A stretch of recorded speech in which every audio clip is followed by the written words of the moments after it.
যখন এই সমস্ত আহত অনেকের পা কেটে ফেলতে হয়েছে, অনেকের হাত কেটে ফেলতে হয়েছে, এরকম একটা পরিবেশ প্রেক্ষাপটে সবাই যখন এই আহত ছাত্রদের পাশে দাঁড়াচ্ছিল, ওই মুহূর্তে হঠাৎ এই বন্যা, চিৎকার, আহাজারি, এটা যে কত কষ্টকর। প্রথমত আল্লাহর কাছে আমরা দোয়া করি, আল্লাহ রাব্বুল আলামিন যেন আমাদের উপরে রহমত নাজিল করেন, আল্লাহ যেন তার বিশেষ সাকিনা আমাদের উপরে নাজিল করেন, আমিন। আল্লাহ চাইলে অল্প সময়ে আমাদের এই ভূখণ্ডকে শান্তিময় করে দিতে পারেন ইনশাআল্লাহ। দোয়া সবার কবুল হয় না, কিছু কিছু মানুষের দোয়া কবুল হয়। আমি সবাইকে বলছি, আপনারা দোয়া করবেন আল্লাহ যেন আমাদের এই দেশটাকে তাওহীদের দেশে পরিণত করে।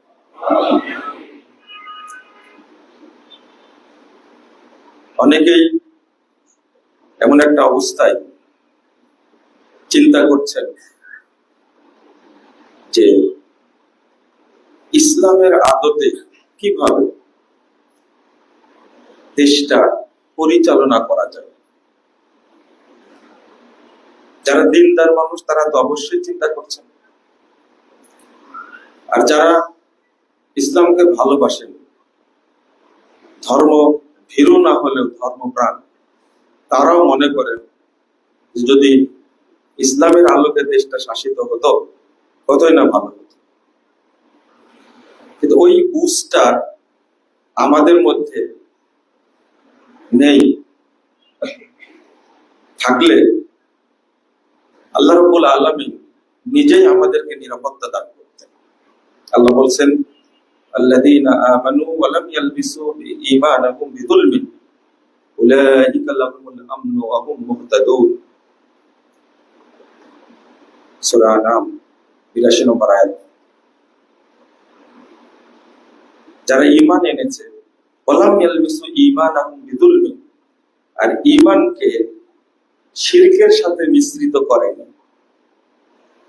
ঈমান আনার পরে ঈমানের সাথে যদি শিরক মিশ্রিত না হয়, আল্লাহ বলেন উলাইকা লাহুমুল আমন ওয়া হুম মুহতাদুন।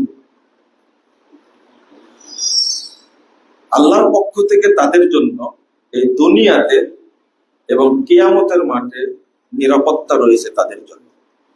আল্লাহ নিজে নিরাপত্তা দিবেন, এটা আল্লাহর দায়িত্ব। ওয়া হুম মুহতাদুন, এরপর আল্লাহ বলছেন আর তারাই হলো হিদায়াত প্রাপ্ত। আমাদের মধ্যে ওই বুঝটা নাই যে ঈমান আনার পরে শিরক কি করে করে মানুষ, করে কুফরি কি করে করে করে।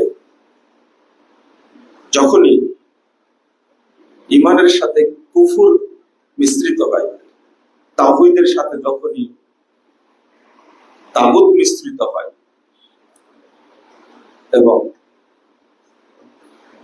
শিরকের সাথে যখন ঈমান মিশ্রিত হয়ে যায়, তখন আল্লাহ তাদের উপর থেকে নিরাপত্তা তুলে দেন, রহমতের দৃষ্টিটা তুলে দেন। যদি এই বুঝটা থাকতো তাহলে প্রায় ৯৫% মুসলিম দেশে এই পাশ্চাত্যের শাসন ব্যবস্থা চলত না। এই ভোগ আপনাদের করতেই হবে। গণতান্ত্রিক যে পদ্ধতি, এটা হলো একটা, আমরা আগে থেকেই বলি, লেখালেখিও করি, এটা একটা ধোঁকাতন্ত্র, এটা হলো সন্ত্রাসতন্ত্র। এর ফজিলত হলো আয়নাঘর, এর ফজিলত হলো গুম, খুন, ধর্ষণ, স্বৈরতন্ত্র, যতদিন এটা মুসলিমরা না বুঝবে ততদিন আল্লাহ রহমত নাজিল করবেন না। অথচ আমাদের মডেল যিনি মুহাম্মদ রাসূলুল্লাহ সাল্লাল্লাহু আলাইহি ওয়াসাল্লাম এবং নবী রাসূলগণ, তাদের নীতি তো আমরা মানি না, শুধু দাবি করি আমরা মুসলিম। কিন্তু হিসাব করতে গেলে দেখা যাবে, যদি আপনি নিজের ঈমানকে যাচাই করেন তো প্রমাণিত হবে আমি মুশরিক হয়ে আছি বহু আগে থেকে। আল্লাহ বলেছেন, ওমা ইউমিনু আকসারুহুম বিল্লাহ ইল্লা ওয়া হুম মুশরিকুন, সূরা ইউসুফ 106 নম্বর আয়াত। আল্লাহ বলেছেন, যারা আল্লাহর প্রতি ঈমান এনেছে তাদের অধিকাংশই মুশরিক। এটা কেমন কথা? ঈমান আনলে মুমিন হয়, কিন্তু আল্লাহ নিজে বলছেন অধিকাংশ মানুষ আল্লাহর প্রতি ঈমান আনা সত্ত্বেও কি মুশরিক। আস্তাগফিরুল্লাহ। রাসূল সাল্লাল্লাহু আলাইহি ওয়াসাল্লাম বলছেন, ইয়াতি আলান নাসি জামান, মানুষের সামনে একটা যুগ আসবে, একটা সময় আসবে, ইয়াসতামিউন ওয়া ইয়াসাল্লুনা ফিল মাসাজিদ, লোকেরা দলে দলে মসজিদে যাবে এবং সালাত আদায় করবে। প্রত্যেকটা মসজিদ মুসল্লি দ্বারা পূর্ণ থাকবে।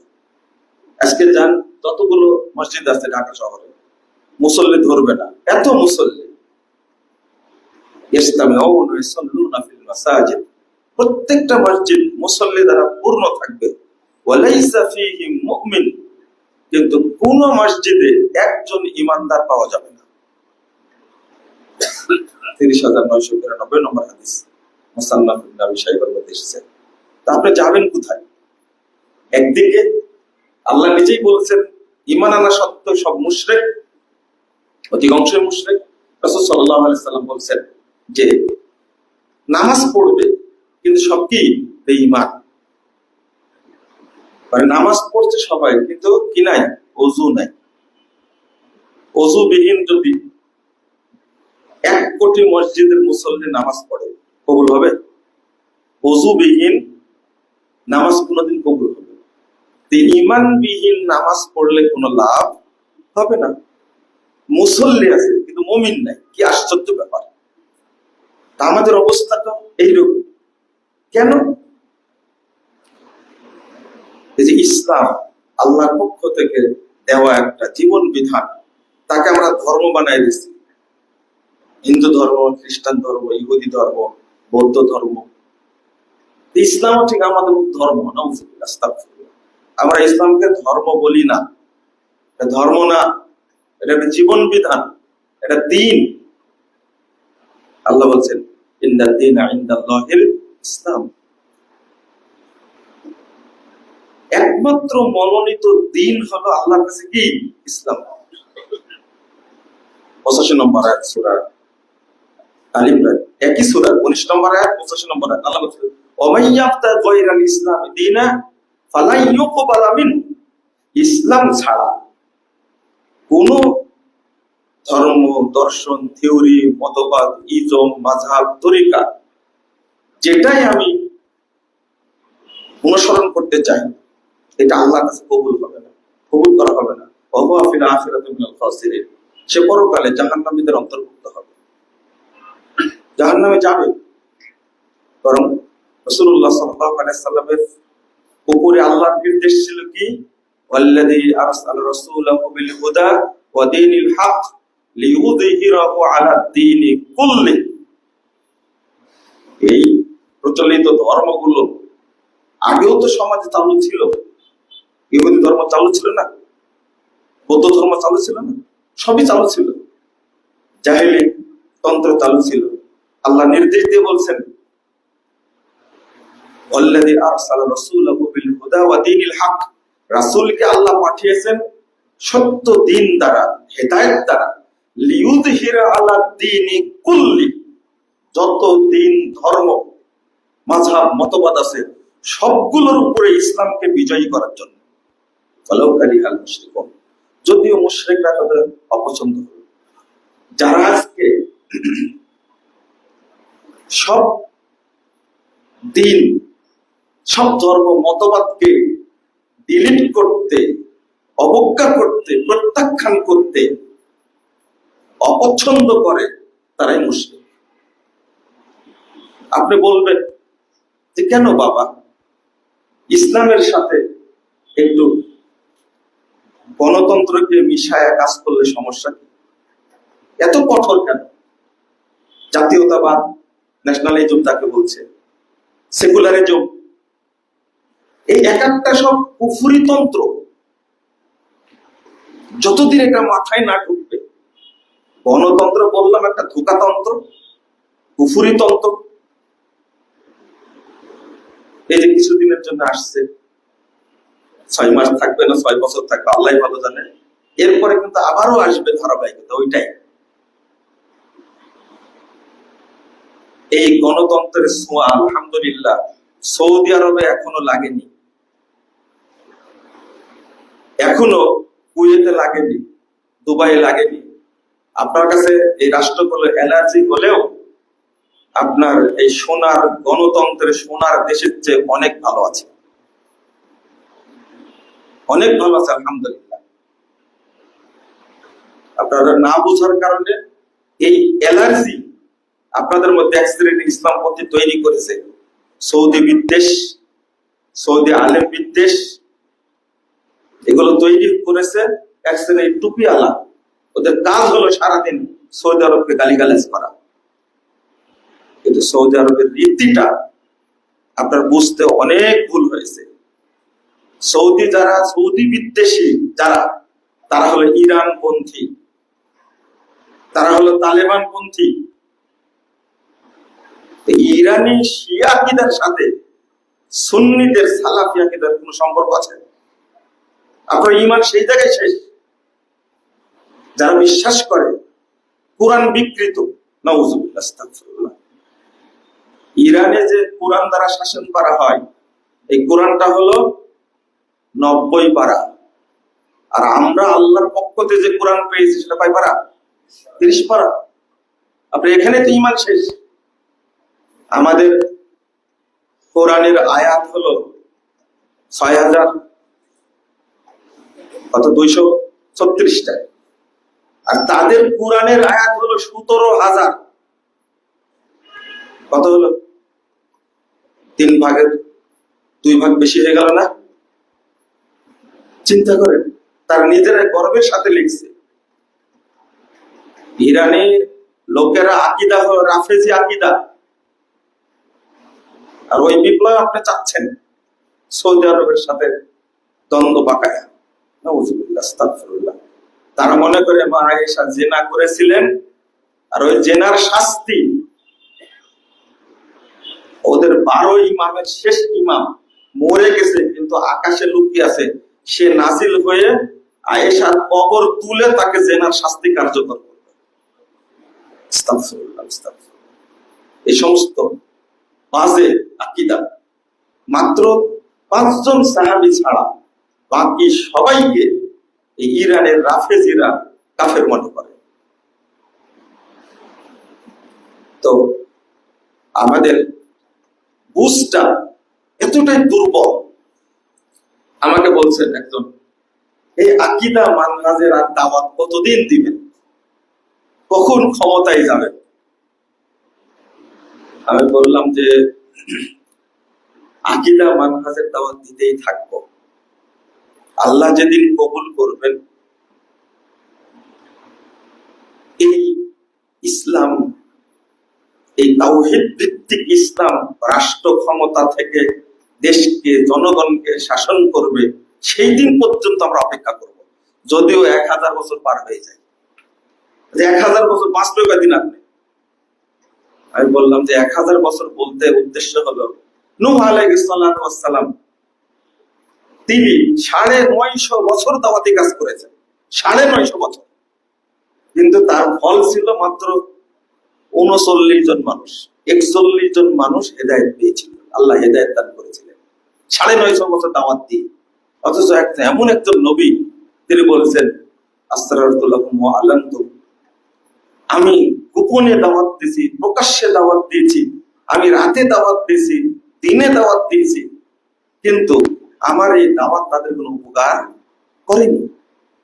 আমরা তো দাওয়াত দেই না, আমরা একটা টাইম নিয়ে চেষ্টা করে দাওয়াতি কাজ করি। নূহ আলাইহিস সালাম একজন নবী, তিনি দাওয়াত দিয়েছেন। ইব্রাহিম আলাইহিস সালাম এত বড় একজন নবী, আবুল আম্বিয়া, তিনি দাওয়াতি কাজ করেছেন। মূসা আলাইহিস সালাম এত বড় একটা মুখলেস নবী, এত মর্যাদাবান নবী, এত অভিজ্ঞ নবী, তিনি দাওয়াতি কাজ করেছেন। আল্লাহ ফেরাউনের বাহিনীকে ডুবিয়ে মারলেন। মূসা আলাইহিস সালাম নদী পার হয়ে, পাহাড়ে কুলজুম পার হয়ে চলে গেলেন। ফেরাউনের সংসদ ফাঁকা, সিংহাসন ফাঁকা, কিন্তু আল্লাহ বললেন না যে তুমি আবার যাও, এবার স্বয়ং সিংহাসনে উঠে তুমি দাওয়াতি কাজ করো, এটা বলেননি। কারণ ইসলাম কি চায়, কাদের উপরে দাওয়াতি কাজ করতে চায়। রাসূলুল্লাহ সাল্লাল্লাহু আলাইহি ওয়াসাল্লাম এত বড় মানুষ। মুসা আলাইহিস সালাম কেন অভিজ্ঞ বললাম? প্রথম আসমানে দেখা হলো আদম আলাইহিস সালামের সঙ্গে, দ্বিতীয় আসমানে দেখা হলো ঈসা আলাইহিস সালামের সাথে, এইভাবে সপ্তম আসমানে দেখা হয়েছে ইব্রাহিম আলাইহিস সালামের সাথে, ষষ্ঠ আসমানে মুসা আলাইহিস সালাম। আল্লাহ যখন তাকে 50 ওয়াক্ত নামাজ দিলেন, সালাম দিলেন, তখন প্রথম দেখা হলো কার সাথে? পরামর্শ দিলেন কে? মুসা আলাইহিস সালাম। তোমার উম্মত পারবে না, আবার যাও। গেলেন, আবার কমালেন কয় ওয়াক্ত? 5। আবার গেলেন, আবার বললেন পারবে না, আমি উম্মত চড়াইছি, আমি জানি। আবার গেলেন। 5 করে কমাতে হলে আল্লাহর কাছে মুহাম্মদ সাল্লাল্লাহু আলাইহি ওয়াসাল্লাম কয়বার গেলেন? 9 বার। প্রথম একবার, শেষবারে যখন বলছেন মোহাম্মদ আবার যাও, বলছে আমার খুব লজ্জা হচ্ছে, আমি আর আল্লাহর কাছে যেতে পারবো না। মুসা আলাইহিস সালামের এই ধারণা ঠিক আছে, তোমার উম্মত পারবে না, এই 5 ওয়াক্ত আদায় ঠিক সালাত আদায় করতে পারেন? এই 5টা ওয়াক্ত সালাত আদায় করা কত ভারী আপনার উপরে। বউ পড়ে না, আপনি পড়েন না, আপনি পড়লে বউ পড়ে না, 2 জন স্বামী স্ত্রী পড়েন, বাচ্চাগুলো একটাও পড়ে না। বুড়া যখন হয়ে যায়, দাড়ি পেকে যায়, দাড়ি এখন রাখে, জামাই হয়েছে, এখন দাড়িটা রাখতে হবে, মসজিদে যেতে হবে।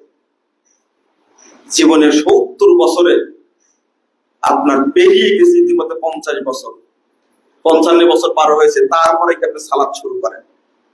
মুসা আলাইহিস সালামের অভিজ্ঞতা, এত অভিজ্ঞ মানুষকে আল্লাহ বলেননি যে তুমি যাও, ফেরাউন তো ডুবে মরেছে, সৈন্য নাই, কেউ নাই, তুমি একটু দেশটা চালাও, মিশর পরিচালনা করো।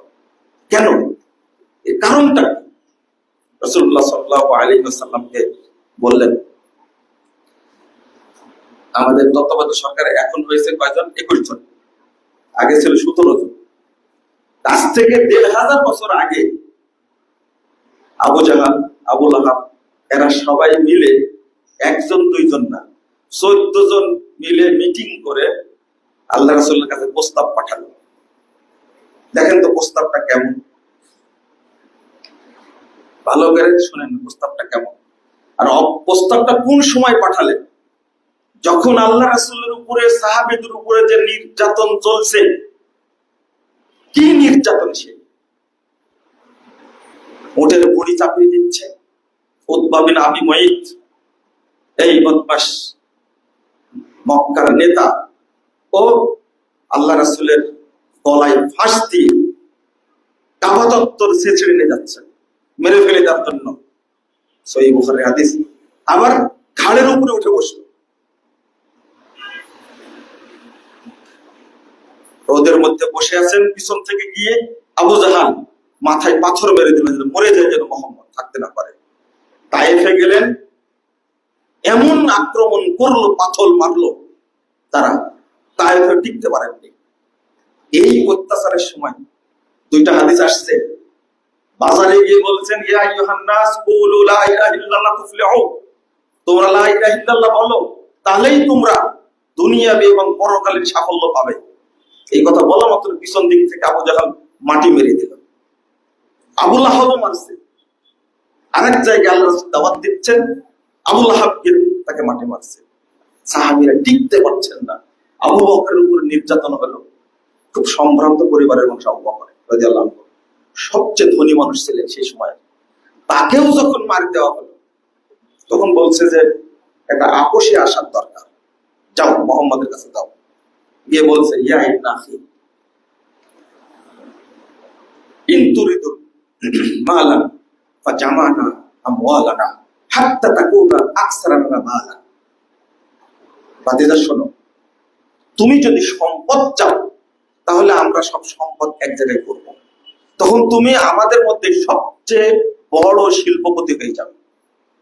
2 নম্বর, ওয়াইন তুরিদু শারাফান, আর তুমি যদি নেতা হতে চাও, তুমি যদি নেতৃত্ব গ্রহণ করতে চাও, সাওয়াতনাকা আলাইনা হাত্তা লা নাক্তাল আমরা দুনা, তাহলে আমরা তোমাকে মানে সারা জীবনের জন্য নেতা বানাবো, মরা পর্যন্ত তোমার কাছ থেকে নেতৃত্ব নিব না।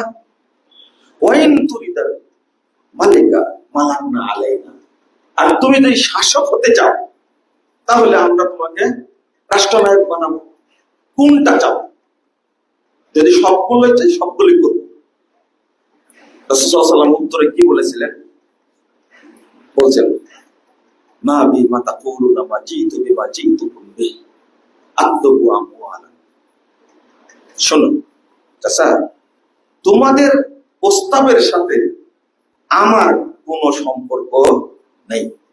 আমি তোমাদের কাছে মাল চাই না, ওয়ালা শারাফা ফিকুম, আমি তোমাদের নেতা হতে চাই না, ওয়ালাল মালিকা আলাইকুম, তোমাদের আমি রাষ্ট্রনায়ক হতে চাই না।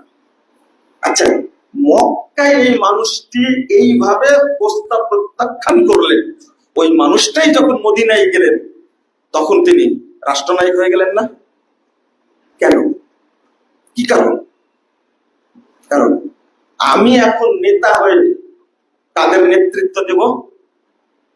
কাদের নেতৃত্ব দেব? যারা সবাইকে মুশরিক, কাফের। আমি যদি রাষ্ট্রপতি হই তাহলে আবু জাহাল হবে কি প্রধানমন্ত্রী, আর আমি যদি প্রধানমন্ত্রী হই রাষ্ট্রপতি কে হবে? আবু জাহাল হবে। আর পরিষদটা হবে কি? ধর্মমন্ত্রী আবু বকর হবে। আর বাকি মন্ত্রীগুলো, কত সুন্দর রাষ্ট্র ব্যবস্থা না? এটা হলো আল্লাহর হিকমা। আল্লাহ তো এটা চান না। এই যে কত সুন্দর ভাবে একটা গণতন্ত্রের রূপ আপনারা দেখতে পেলেন। লা হাওলা ওয়ালা কুওয়াতা ইল্লা বিল্লাহ। ধোঁকাতন্ত্র কেন বলি? এটা আপনারা বুঝবেন কি করে? আল্লাহ রাব্বুল আলামিন যাকে ক্ষমতায় নিয়ে আসতেন তার ইচ্ছাই নিয়ে আসেন, এইটা আপনারা কখনো বুঝেন না। ফখরুদ্দিন 2 বছর চালাইছে, চালাইনি? আপনারা কি নির্বাচন করে ভোট দিয়ে তাকে নেতা বানাইছিলেন? না সিলেকশন ছিল? সিলেকশন ছিল, ইলেকশন ছিল না। এটা 2 বছর চালাইছে। তাও আপনারা বলেন সবচেয়ে ভালো চলেছিল সেই সময়। আর এখনো তো সবাই মিলে সহযোগিতা করছেন। ডক্টর ইউনূস সাহেব একদিন আগেও জানতেন না যে আমাকে তত্ত্বাবধায়ক সরকার প্রদান করা হবে। কে বসাইছে? কয়দিন থাকবে? কোন রাজনৈতিক দল সাহস করে বলছে না 6 মাসের মধ্যে নির্বাচন দিতে হবে, সাহসী নাই। বরং উল্টা বলছে যে অন্তর্বর্তীকালীন সরকারকে সময় দিব আমরা। ভয়েই বলতে পারছে না। তো নির্বাচন করে নিয়ে আসছেন। 2009 যে 2008 29 ডিসেম্বর যে নির্বাচন হলো, কত সুন্দর নির্বাচন হচ্ছে, তাই না? এর চেয়ে ভুয়া পাতানো নির্বাচন আগে ছিল না। ভালো করে খোঁজ নিয়ে দেখেন ফখরুদ্দিন নির্বাচন যেটা, আর 14 সালে যেটা করলেন আপনারা, এটা তো আরো সুন্দর নির্বাচন ছিল। এটা গণতন্ত্র? এটা ফালতুতন্ত্র একটা। আর 18তে যেটা পাইলেন সেটা কি? সেটা হলো নৈশ ভোটের গণতন্ত্র। আর 24-এ যেটা করলেন আপনারা, এটা কি? বিনা ভোটের গণতন্ত্র। আস্তাগফিরুল্লাহ, আস্তাগফিরুল্লাহ। আর আপনারা নিজেরাই ভোট দিয়ে বলছেন ইতিহাসে, বাংলাদেশের ইতিহাসে সবচেয়ে স্বচ্ছ নির্বাচন হয়েছে 24 সালে। এত স্বচ্ছ হয়েছে 6 মাসের মাথায় আউট সব। একজন এমপি, মন্ত্রী, টাকা টাকা মন্ত্রী চোখ খুলতে পারছে না। এটাই হলো গণতন্ত্রের ফজিলত। ধোকাতন্ত্র একটা। আমাদের মাথায় নিয়ে আসতে হবে যে মুহাম্মদ রাসূলুল্লাহ সাল্লাল্লাহু আলাইহি ওয়াসাল্লাম যেভাবে রাষ্ট্র পরিচালনার নীতি দিয়েছেন, 4 জন খলিফা নির্বাচিত হয়েছেন। আলী রাদিয়াল্লাহু আনহুর ছেলে হাসান রাদিয়াল্লাহু আনহু তিনি নির্বাচিত হয়েছেন। তারপরে তার পরে আসছেন মুয়াবিয়া রাদিয়াল্লাহু আনহু, তারপরে হুসাইন রাদিয়াল্লাহু আনহু। 1924 সাল পর্যন্ত পৃথিবীতে এই নিয়মটাই ছিল। এই 1895 সালে উপমহাদেশে আসলো, তারপর থেকে মুসলমানদেরকে এর মধ্যে ঢোকাই দিছে। আমেরিকার নির্বাচন খুব সুন্দর, কে বলেছে?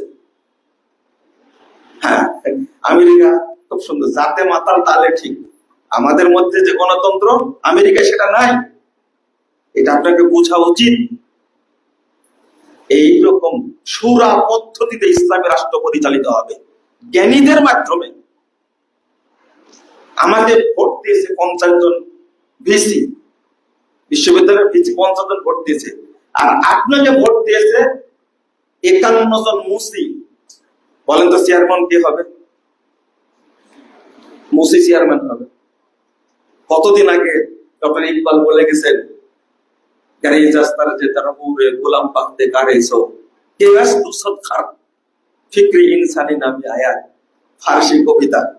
বলছেন এই গণতন্ত্রের ধোঁকা থেকে তোমরা পালাও, কারণ 200 গাধার মস্তিষ্ক এক জায়গায় করলে কখনো একজন মানুষের ব্রেন তৈরি হয় না।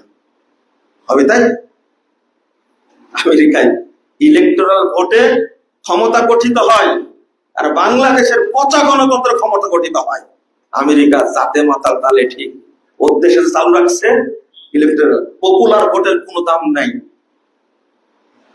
আর ইসলাম এটাই চেয়েছিল, যারা জ্ঞানী মানুষ তাদের মাধ্যমে যোগ্য নেতা নির্বাচিত হবে। আর এখানে অধিকাংশে যারা সন্ত্রাসী, পাগল, তারপরে মদখোর, তারপরে কি বলবো অশিক্ষিত, এরাই নেতা হয়। ইসলামের কোনো সুযোগ নাই। আমাদের এই তত্ত্বাবধায়ক সরকার আসলে এটা আপনাদের মনের আশা কি পূরণ হয়েছে? কিভাবে? এটা তো বিশ্লেষণ আছে, বিশ্লেষণ নাই। অধিকাংশ মানুষ হলেন বাংলাদেশের ইসলামপন্থী। আর যারা আসছে তারা কি ইসলামপন্থী? নামাজ পড়ে কিনা তাই সন্দেহ আছে। আমাদের ছেলেরা স্বাধীনতা অর্জন করলো, এত পরিশ্রম করলো, কিন্তু ইন্ডিয়া কি বলছে? 140 কোটি মানুষ আজকে সংখ্যালঘুদের উপরে আক্রমণের জন্য তারা কাঁদছে, তারা উদ্বিগ্ন। মানে বাকি 40 কোটি মুসলিমকে বাদ দিছে এই কসাই মোদি। খেয়াল করেছেন আপনি? এই ভারত উপমহাদেশের প্রথম ইন্ডিয়াতে মন্ত্রী পরিষদ গঠিত হয়েছে যেখানে কোনো মুসলিম ব্যক্তি মন্ত্রী হয়নি। বাংলাদেশকে এতগুলো বাদ ছেড়ে দিয়েছে। চিন্তা করতে পারছেন, ভাবতে পারছেন? ইন্ডিয়ার প্রধান বিচারপতি বক্তব্য দেয় বাংলাদেশের বিরুদ্ধে। স্বাধীনতা কেমন এটা বোঝা যাচ্ছে, আপনি ভাবতেই পারবেন না। ও ছাত্র ভাইরা, আমরা স্বাধীন, তাই না? স্বাধীন হলে অপর দেশ এইভাবে একটা দেশকে বিপদে ফেলার জন্য প্রধানমন্ত্রী কথা বলে, প্রধান বিচারপতি কথা বলে, আমাদের কিছুই নাই ছড়িতে। আল্লাহ যেন এই দেশকে হেফাজত করেন, বলেন আমিন। হবে ইনশাআল্লাহ। আল্লাহ আমাদের নিরাপত্তা দিবেন ইনশাআল্লাহ। আমরা যদি ঈমানটাকে পরিষ্কার করি এই ধোঁকা থেকে, এই শিরিক থেকে, এই কুফর থেকে। আমার কথা স্পষ্ট, আমাদের চেতনায়, ঈমানে যেন কখনো এই শিরিকি ধোঁকা, কুফরি ধোঁকা যেন স্পর্শ না করে। আল্লাহ যেন আমাদেরকে এগুলো থেকে হেফাজত করেন, আমিন ইয়া রাব্বাল আলামিন। চিন্তা, পুড়িয়ে পুড়ে নষ্ট করে দিয়েছে, আমাদের এই ব্রেনটাকে নষ্ট করে দিয়েছে। বন্ধুরা আমার, যদি আপনি দেশপ্রেমিক হন তাহলে অবশ্যই এই দেশটাকে আপনার উপরে ফরজ, এই দেশটাকে ইসলামের আলোকে ঢেলে সাজানো। তত্ত্বাবধায়ক সরকারের শপথ হয়ে গেল, পরের দিন চলে গেলেন, ওই যে একজন মৌলবীকে রাখা হয়েছে, স্মৃতিসৌধে গেলেন, ওদের একটু মুনাজাত করে দেন, এটা মুনাজাত, আর কি কিছু করার নাই তার। দিগন্ত টিভি ওই একদিনে কি হয়ে গেছে, একদিন পরে নিষেধাজ্ঞা উঠে গেছে, কিন্তু পিস টিভি চালুর কথা এখনো আসেনি। দিগন্ত টিভি চালু করতে, ইসলামিক টিভি চালু করতে অনেকদিন সময় লাগবে, কিন্তু পিস টিভি চালু করার জন্য শুধু ক্যাবেলের নাম্বার পরিবর্তন করা লাগবে, 1 সেকেন্ড সময় লাগবে, এখনো চালু হয়নি। শহীদ মিনারে কি সুন্দরভাবে নীরবতা পালন করলাম। যদি কোনো ব্যক্তি এইরকম শিরকে আক্রান্ত হয়, তার ঈমান থাকবে? বলেন, এটা হলো শিরকে আকবার, যা ইসলাম থেকে বের করে দিবে। কিন্তু আমি তো করতে পারি না সেটা, যার মধ্যে ঈমান আছে সেটা কোনোদিন পিটালেও করতে পারবে না। এটা আপনি কি পারবেন? একটা ঘরের মধ্যে বিভিন্ন ধরনের মূর্তি, এখন আপনাকে প্রস্তাব দেওয়া হলো, ঘর থেকে বের করা হবে, এই যে কোনো মূর্তির একটাকে পছন্দ করা লাগবে, আপনি পারবেন? হ্যাঁ, মনে করেন একটা মূর্তি তৈরি করা হয়েছে 2.5 মণ স্বর্ণ দ্বারা, আপনি সেই মূর্তিকে সাপোর্ট করতে পারবেন না। আপনি যদি মুমিন হন, আপনি বলবেন আমি এক আল্লাহকে মানি, কোন মূর্তিকে মানতে পারবো না। এটাই হলো চেতনা। এটাতেই মুহাম্মদ রাসূলুল্লাহ সাল্লাল্লাহু আলাইহি সাল্লাম আমাদের উদ্বুদ্ধ করেছিলেন। বন্ধুরা আমার, আমরা একটু ভাবি না, চিন্তা করি না যে আমার ঈমানটা কিভাবে সংরক্ষিত থাকবে, আমার ঈমানটা কিভাবে কুফর মুক্ত থাকবে, শিরক মুক্ত থাকবে। এইভাবে যদি আপনি জীবন যাপন করেন, আরো 10,000 বছর আল্লাহ যদি আপনার হায়াত দেয়, আপনার ইবাদতও কবুল হবে না, আল্লাহর সাহায্য আমার উপরে আপনার উপরে আসবে না, প্রশ্নই আসে, অসম্ভব। এটাই হলো আগুন আর পানির পার্থক্য, শিরক এবং তাওহীদের পার্থক্য এখানে। তা আমরা বুঝবো না।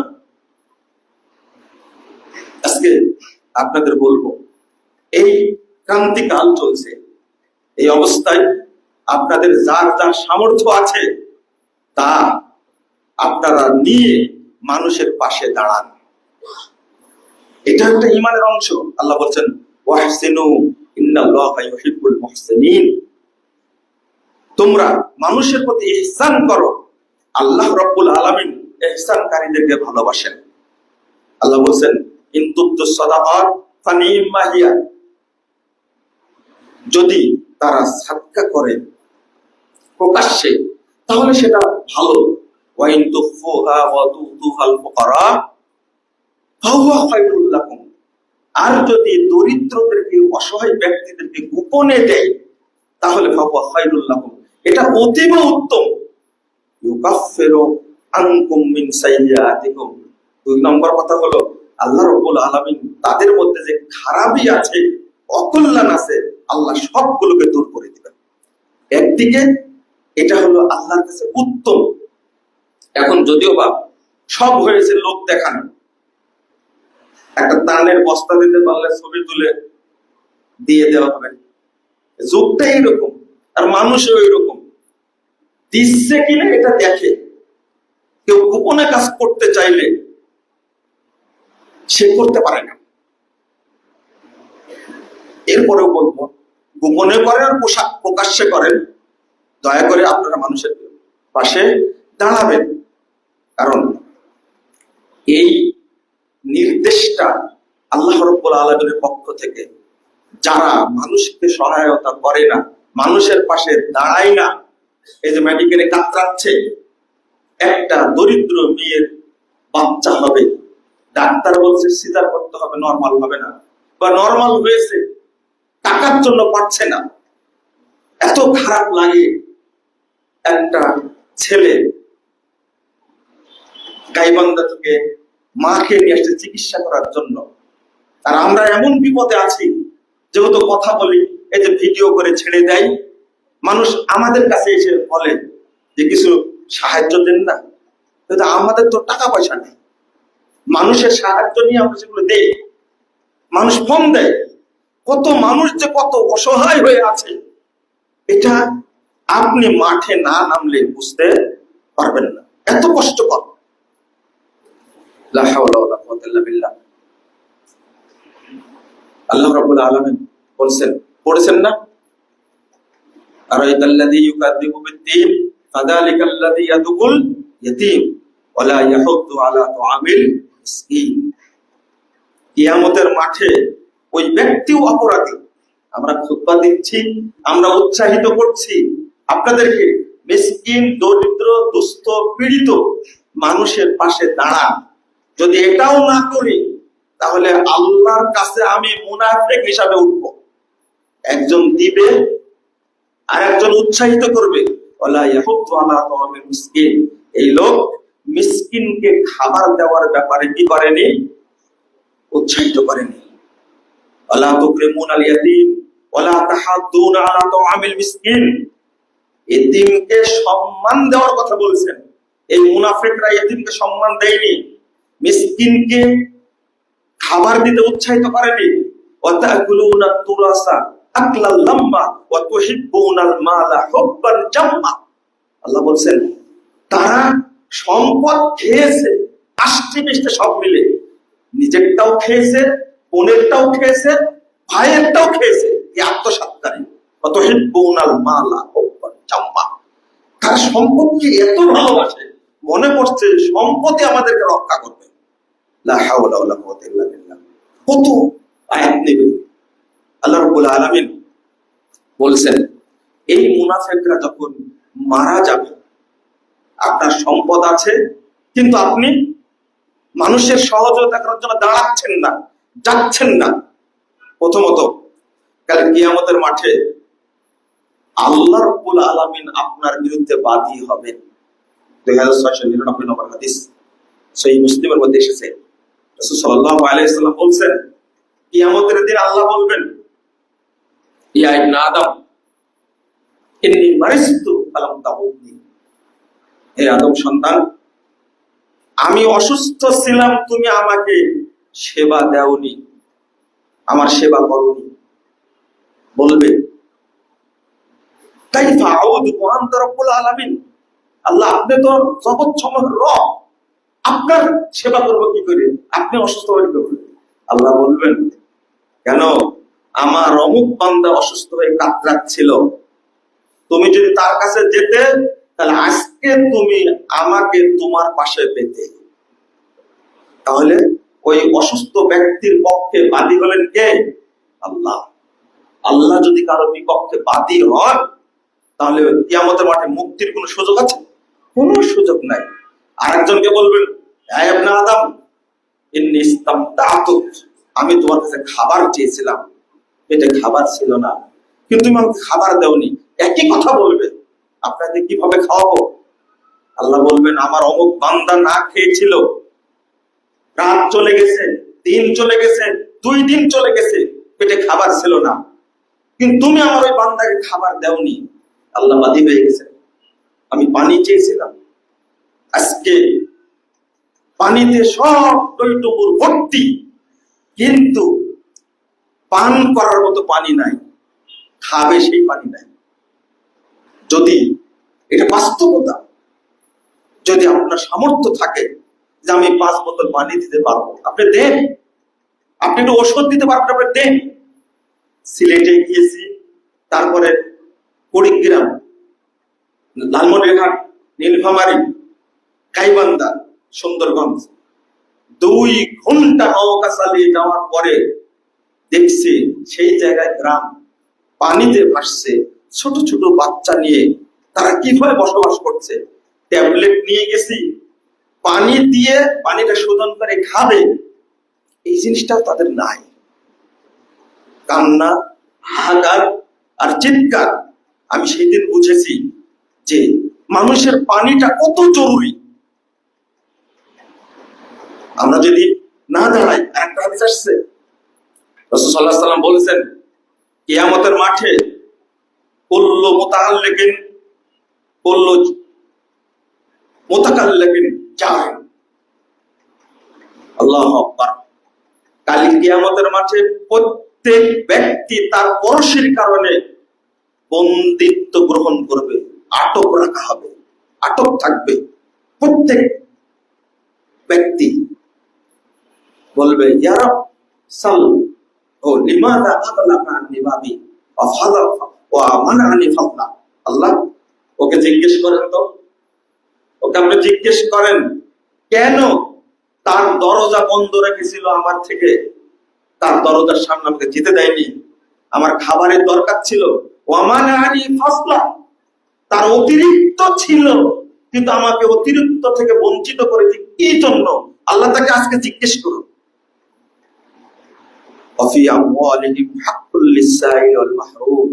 আল্লাহ বলছেন, তাদের সম্পদে এই বঞ্চিত, অসহায়, পীড়িত মানুষের কি আছে? অধিকার আছে, হক আছে। আজকে আমি ধনী হয়েছি, আমি গর্ব করে বলি আমার টাকায় আমি ধনী হয়েছি, তোমার যায় আসে কি? না, এই অহংকার করবেন না। আল্লাহ রাব্বুল আলামিন, আল্লাহ রাসূল বলছেন, ইবগুনি দুআফাকুম, তোমরা আমাকে খোঁজ করো, খুঁজো দরিদ্রদের মাঝে।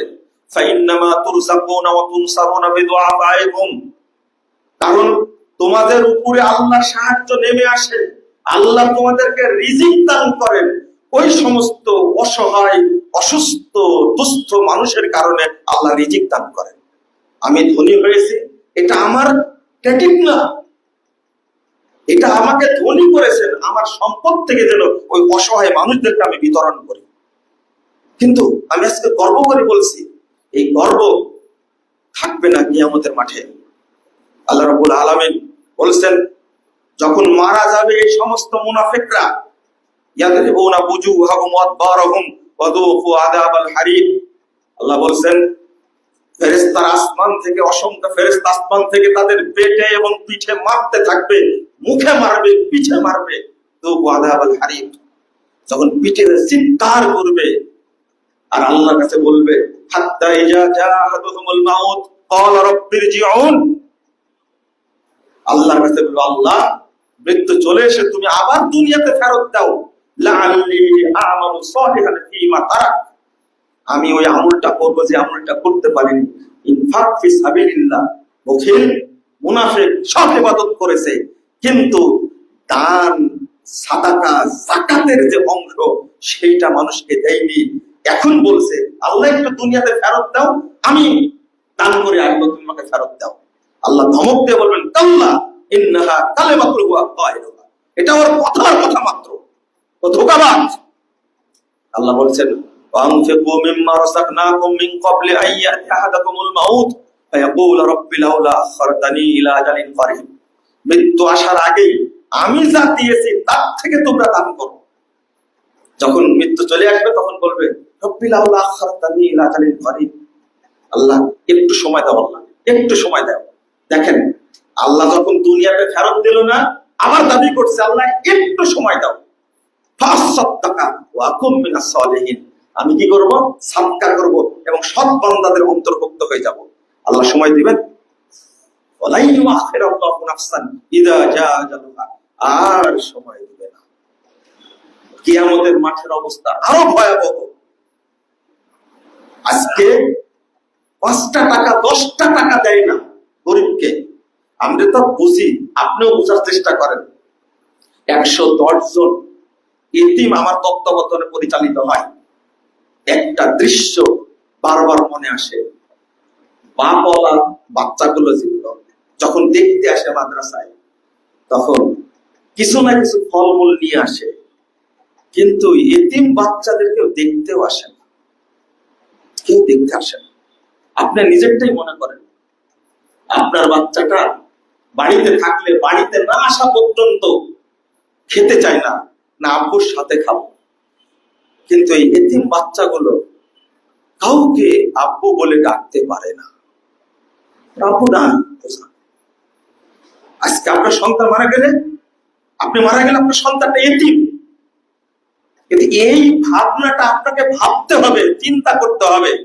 একটা বাচ্চা পানির মধ্যে ডুবে যাচ্ছে, ওই চিন্তাটা আপনার মাথায় যদি আমার বাচ্চাটা হতো, এই অসুস্থ পীড়িত ওই লোকটা যদি আমার মা হতো, আল্লাহ আমাকে ভালো রাখছেন আলহামদুলিল্লাহ, তবে আমি তাদেরকে উদ্ধারের জন্য চেষ্টা করি, এই অনুভূতি যদি আমার মধ্যে না আসে, কিয়ামতের মাঠে আপনি সব দিতে চাইবেন। ইয়াওয়াদ্দুল মুজরিমু ইয়াওমাইদিন বিবানি ওয়া সাহিবাতিহি ওয়া আখি ওয়া ফাদিলাতিহি আল্লাতী তুবি। আল্লাহ বলেন এই মুনাফিক কিয়ামতের মাঠে আল্লাহকে বলবে, আল্লাহ তুমি আমার সন্তানকে এবং আমার স্ত্রীকে জাহান্নামে দাও, আমাকে বাঁচাও জাহান্নাম থেকে। ওয়া সাহিবাতিহি ওয়া আখি, আমার ভাই যারা আছে, স্ত্রী আছে, তাদের। তারপরে বলেছেন ওয়া ফাসিলাতিহি আল্লাতী তুবি, আর যারা আমার আত্মীয় স্বজন বংশের লোক আছে সবাইকে তুমি জাহান্নামে দাও। ওয়ামান ফিল আরদি জামিয়া সুম্মা ইউনজি, শুধু তাই না, পৃথিবীতে যত মানুষ আছে সবাইকে জাহান্নামে দাও, আমাকে বাঁচাও আল্লাহ, আমাকে বাঁচাও। আল্লাহ বাঁচাবেন? আল্লাহ বলছেন কাল্লা ইন্নাহা লাযা নাযাতাল লিশাওয়া তাদউ মান আদবার ওয়া তাওয়াল্লা।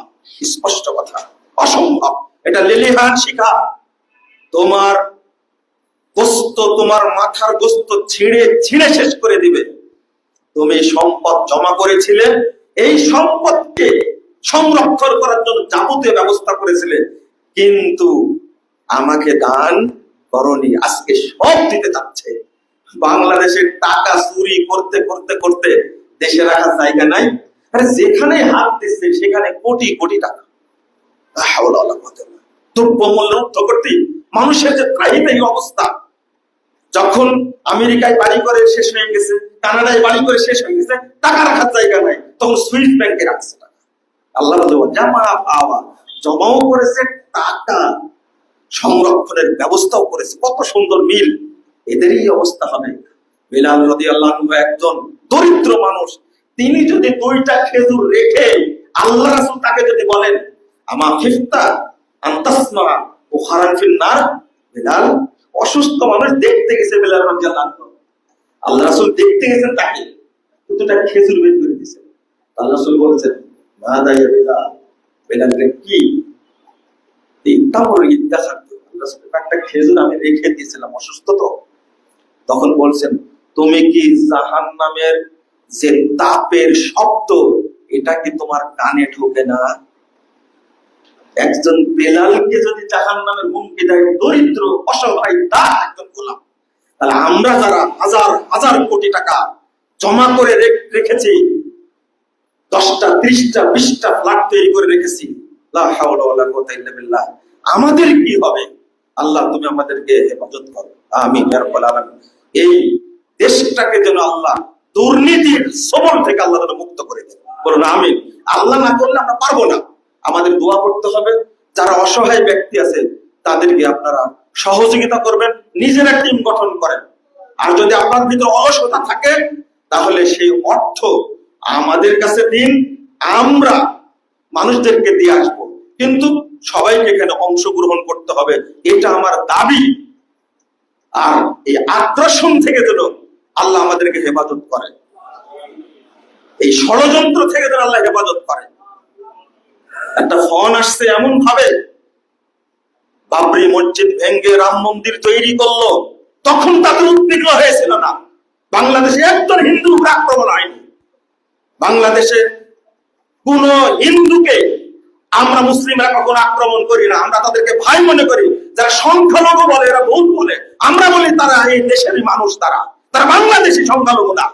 আমরাও সংখ্যালঘু, আমরা আহলে হাদিস, আমাদের মসজিদ ভেঙে দেয়, আমরাও সংখ্যালঘু, কিন্তু আমরাও তো দেশি। ইন্ডিয়ার হাজার হাজার মুসলিমকে হত্যা করেছে, আগুন জ্বালে পুড়িয়ে দিয়েছে এই মোদি কসাই, আর সে আজকে বাংলাদেশ সম্পর্কে মন্তব্য করছে। নাউজুবিল্লাহ, আস্তাগফিরুল্লাহ। আপনাদের এই ষড়যন্ত্রের হাত থেকে বাঁচার জন্য আল্লাহর কাছে দোয়া করতে হবে, আল্লাহ তুমি আমাদের দেশটাকে নিরাপদ করে দাও। যারা ষড়যন্ত্র করছে আল্লাহ তুমি তাদেরকে ধ্বংস করে দাও, আমিন ইয়া রাব্বাল আলামিন। মুসলিমরা কোথাও শান্তিতে নাই, এটাই হলো কষ্টকর। ফিলিস্তিনের অবস্থা যেমন কঠিন, সব জায়গাতে একই অবস্থা। আমরা আল্লাহর কাছে দোয়া করব, আল্লাহ তুমি মুসলিম বিশ্বকে তুমি নিরাপদ করে দাও, আল্লাহ তুমি রহমত নাজিল করো ইয়া রাব্বাল আলামিন।